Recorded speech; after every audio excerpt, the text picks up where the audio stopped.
There's a number of things I want to talk about on this episode. A few months ago, I sold my MX-6, and just recently, I sold my Nissan Xterra. I got into the world of e-bikes, so I want to share with you my new toy. There are some updates on my 911, so I want to discuss that on today's episode, and then also continue with the last episode with some updates on my M5. Later, I head down to Los Angeles, so while I was there, I did some car spotting.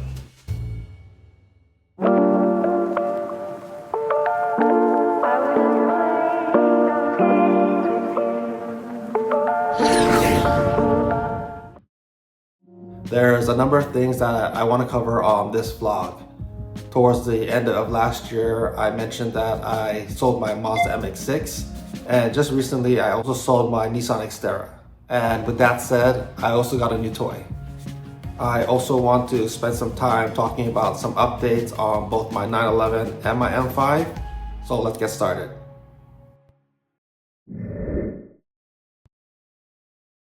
Recently, when I was trying to fire up my 911, it had some trouble starting. It felt like the battery was getting a little weak.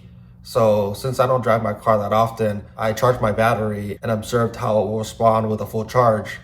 So once it was fully charged, I fired it right back up and everything sounded normal. But after a few days, the car was sitting and I tried to turn on my car again and it didn't want to start. So I pulled out my Autel to run a few tests to make sure that the battery needs to be replaced.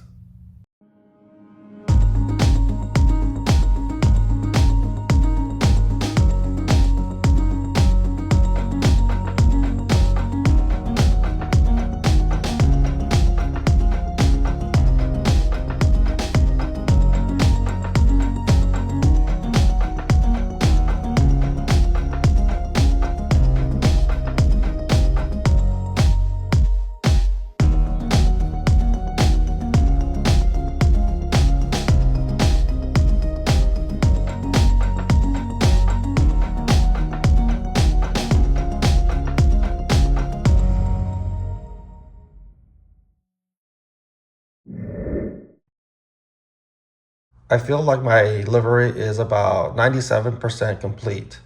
I do like this current setup right now and the few accents that I have, but I feel there's one missing component that will complete the look. One of the last exterior pieces I added to my car is my big carbon GT wing. And I feel like this is the last piece of my car that I need to add some livery. A lot of people use the deck to add some livery, but I think I'm gonna try a different approach and add some livery to the two end plates.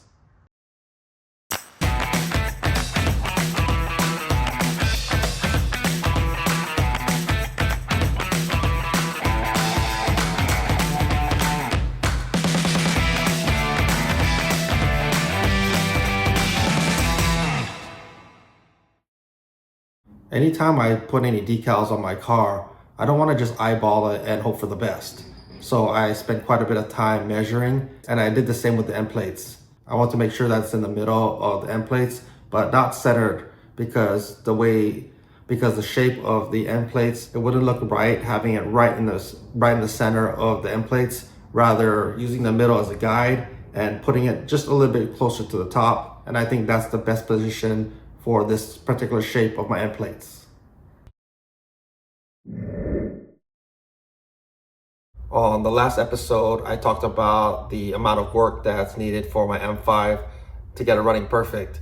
And what I've been doing since then is slowly buying some of the parts so that way I could get started on the project, having all the parts and supplies needed for it. Some of my friends reached out to me and want to lend a helping hand. So next month or the month after that, we're going to set aside some time and we're going to knock out all those items. Here are some of the parts that I have been storing. I did recently get some oil for my car because I'm going to do an oil change as well. And then the filter, I also have all the seals and O-rings as well as a crush washer. And then I also got a new oil drain plug. And then I also have the seal for the diff here. And then I recently got the voltage regulator for my alternator, which is going to be the next job on my car. Down here is my ceramic brake pads by Brembo. I was supposed to install this, but I decided that I'm going to change out the rotors and do everything at once. My rotors need to be replaced, but my brake pads have quite a bit of life left, so I'm going to push that job a little later since it's not as critical as the other items.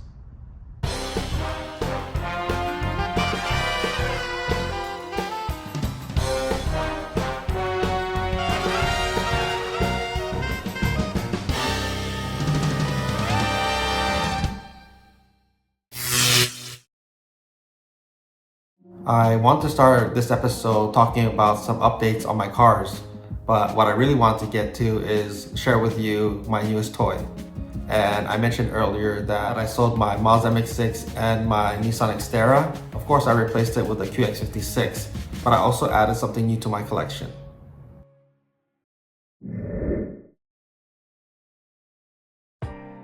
The e-bike world is something new to me, and I had no idea how many options there were out there. So I was looking for something that has the capability to add a back seat, and there was a variety of bikes that had that capability. So once I figured out what I wanted, it was time to narrow down my options. I went to a bike shop that had the style I was interested in. Now it's a matter of which color I want. I narrowed it down to either the matte black or the gloss white, and because I already have two black cars at home, I went with the gloss white.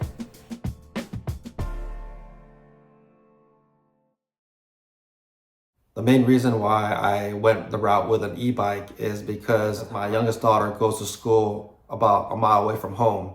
And when I drop her off or pick her up, it doesn't give my cars enough time to even warm up. So I finally pulled the trigger on getting an e-bike, and the shopping experience was pretty challenging because there are so many e-bikes out in the market today. And I wanted to make sure that I found one that would complement my size as well as safely carrying a passenger. Now that I got those items out of the way, I'm going to begin unwrapping it.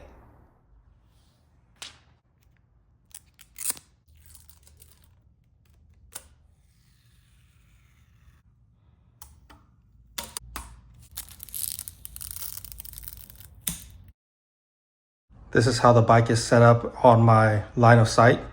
I have the active control display in the middle, and then I have the remote on the left side, and then my gear select on the right. The throttle is also on the same side. To turn on the active control display, I'm going to go to the remote and press the M button in the middle. Hold it down for a few seconds, and then the monitor will turn on. I like how practical it is. It has the energy bar here, which lets me know how much power I have on my battery, and then my speed. Underneath it is the pedal assist system, and there's 5 settings for this. Right now it's turned off, which means that if I start pedaling, the motor won't turn on and assist me. And then it actually has an odometer. Which surprised me. It only turned 1 mile when I was loading it up, because when I was buying it, I was driving around the parking lot trying to get used to this bike. And I was surprised to find out that these bikes have odometer readings, just like a car. All 5 pedal assist options have been configured, but I'm going to set it up to my preference. So in order to change the modes, I just go to the remote here. If I want to go to the first mode, I just press up. If I want to go faster with the pedal assist, I could just toggle up by pressing the up button. And if I want to slow things down, all I gotta do is press the bottom button. So there's a total of 5 different modes. And the top speed right now is configured only 20 miles per hour, but I can go as fast as 28. So I'm going to set that up later.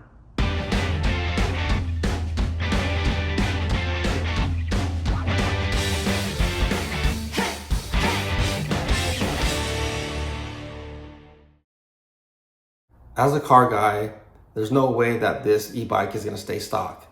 So I started ordering some parts for it, and I'm going to show you where I store the bike as well as the new parts that I bought for it. When I first got my bike, I was just parking in between my 911 and my M5, and then it started getting in the way of going in and out of my garage. So I thought about parking on this side, but I don't want to cramp this area because it's going to give me a hard time when I get out of my 911. So I had to come up with different options. I've rearranged my office a little bit in this area so that it could make some space for my e-bike, and this is where I currently store it. It actually folds so it's able to become compact. That way I could fit it in my office. What I'm going to do is open it back up and show you some of the new items that I got for it. This is how much the bike takes up space in my office when it's not folded. So I definitely like that feature. The first thing I got for my bike was my phone holder. I like the way this mounts compared to the other ones that are available. It's easy for me to just slide it in right here and then lock it. And it's been sturdy so far. So I like this out of all the other options that are out there. And it's right in my line of sight next to the main screen here. Here's another part I bought for my bike, and this is for my cup holder. I can put my water bottle up here, and then right here is actually supposed to be for my phone, but it doesn't fit because the opening up here is too thin. With my case, it's kind of tight, so I don't use it for my phone. But I am able to slide my garage remote right in here, and this opening here does allow me to just press on it to open up my garage door. So it's pretty efficient. And then my favorite part is this carriage here for carrying passengers, in particular my daughter, because this provides not just support, but also a lot of safety functions, like the bar that comes right across here that's padded. It also has a harness here that buckles right in the middle down here. And then down here it has some pegs so that she's comfortable when we're riding. And then it has an additional handlebar for her here. So when I saw this online, compared to the other ones that were available for this bike, this was definitely my favorite. The next items is my helmet. So I have a helmet from one of my older bikes from the past. So it's black to match my other helmet for my car here. There's nothing on it right now, but I am open to the idea of adding some livery to it. And then the other helmet here is my daughter's. There are some other things that I want to do to this bike. If you notice, I removed all of the stickers that were on the side here, as well on the battery pack. This area right here where the fenders are at for the front and the rears, it gives me an idea that I might put some camo livery on it, but I've been looking around for some different designs that will probably complement the overall look I'm going for, but that's something that I'm open to the idea of. Another mod that I'm looking for is a basket in the front. Right now, when I'm riding the bike, I put my daughter's bag on the handlebar, but I think having a basket in the front would be a lot more feasible.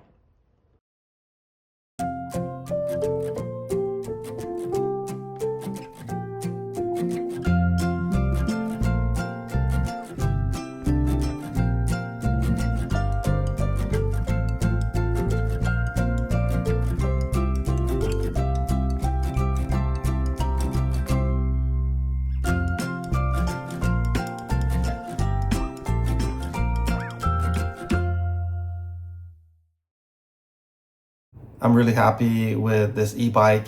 Owning one is like having another car at home because I'm able to use it to transport my daughter to school, as well as do some riding around my area and even visiting some stores. At the same time, it's a new hobby because I find myself fixing it up by adding different parts to it, and soon in the future, I'm gonna add some personal touches.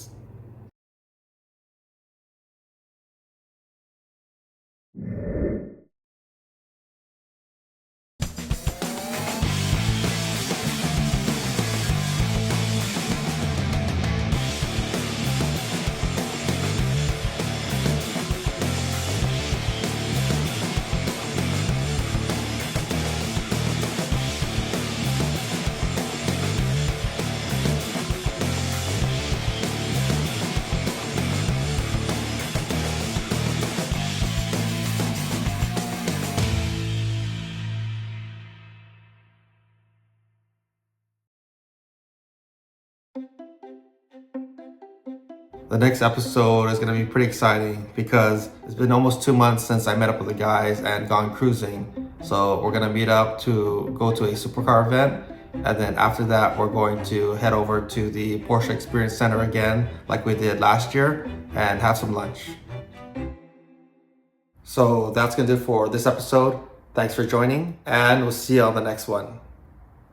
Wow.